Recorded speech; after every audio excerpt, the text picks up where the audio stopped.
Okay, so here we go, foodies. Now, I've got our chicken tenders all ready to go.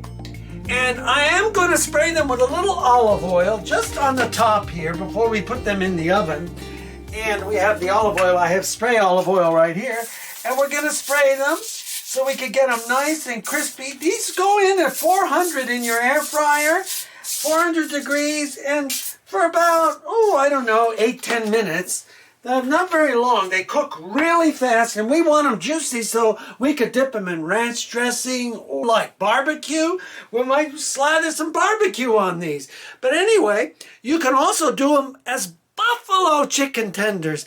Buffalo hot. Make it as hot as you like. Buffalo chicken tenders. That's another great one. And so there we have it.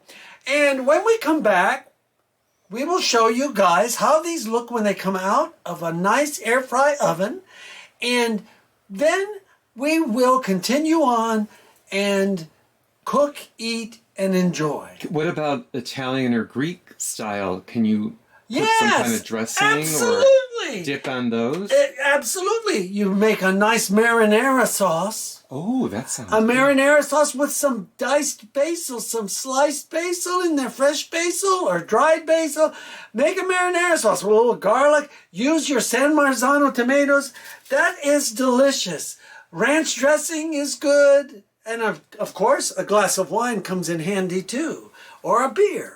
So there we have it. You could also melt mozzarella on top. You could put mozzarella on top. Anthony's got a good one there. So be creative with what you do.